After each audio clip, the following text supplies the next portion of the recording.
You've sat in plenty of these very senior meetings with prime ministers and senior ministers.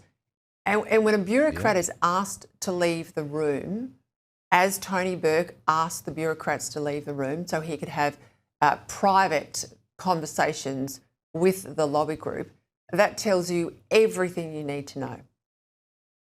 It sure does. And, you know, typically what ministers and prime ministers want is they want officials in the room to keep an honest record of what's going on.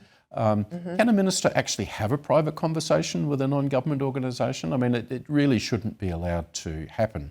And I think it's highly suspect. You know, Peter, just quickly, I reflect that the Trump administration thanked the Spanish government for repatriating a couple of people out of a Syrian refugee camp recently. Our government could have decided to actually explain what it was doing and make a virtue of the fact that it was bringing these Australians back. It's chosen, however, to do it in the sneakiest way possible, which I think just makes people more suspicious. But that's a theme about how this government actually runs all areas of public policy. Let's go to all the problems with the renewables rollout. I've spoken about the logistics, the engineering hurdles. In fact, we've had another one, offshore wind in Gippsland, fall over. But I'm concerned, given your security background, with the influence of Beijing in a lot of these companies. We know one company in particular is chaired by a serving Communist Party official. This is a $200 million solar project in Brisbane, near Bendigo, beg your pardon, in Victoria. It's getting big money out of taxpayers. It's been awarded funding out of the Capacity Investment Scheme run by Chris Bowen. How concerned should we be here? Look, we should be desperately concerned. This government is forgetting all of the lessons of, hard decisions taken by past governments, for example, to keep China out of the 5G IT rollout. And there's really two big reasons for concern. One is that we're making ourselves more and more dependent on a state which does not have Australia's best interests at heart. The Chinese have their own strategic objectives. The second reason is that we're seeing Chinese technology increasingly becoming the dominant factor at Australian critical infrastructure. So the grid, ports, airports, all manners of IT connectivity. This gives China the capacity to do damage to Australia's critical infrastructure during moments of international crisis. It's something that has the Americans worried, and the Europeans, and frankly any other country that's capable of looking after its critical infrastructure. And we're largely ignoring it, all for the sake of convenience, I suppose, and perhaps slightly cheaper contracts.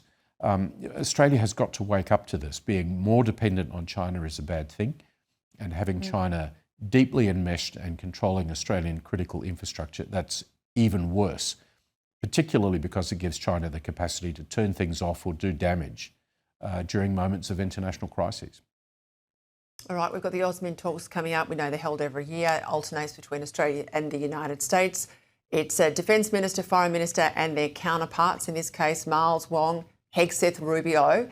Already there are strong messages out there from the Americans to say we must lift our defence spending.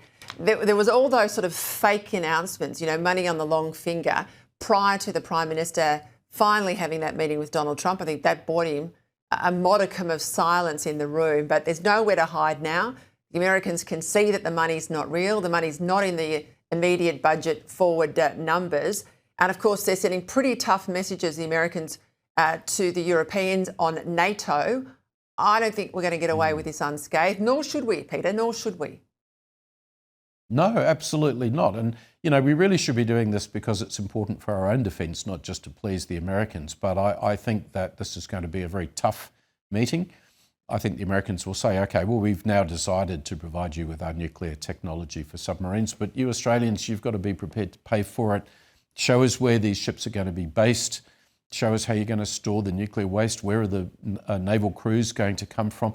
There's many, many areas where we are just failing to, with sufficient speed, gear up to be able to take on that nuclear technology. And so the Americans realise that we're dragging the chain. And I think when it comes to this meeting in DC, we're going to have some pretty hard messages read to us about the need to lift spending. and not at the end of the decade, Peter, but this year and over the next few years, and to do so quickly in the way that Taiwan is and a number of other countries. Our government has fought against that, but the time has now come, and I think there'll be it'll be a lot of tough love in DC when our ministers get together with their American counterparts. Well, we'll see if it makes a difference. We'll leave it there. Thank you.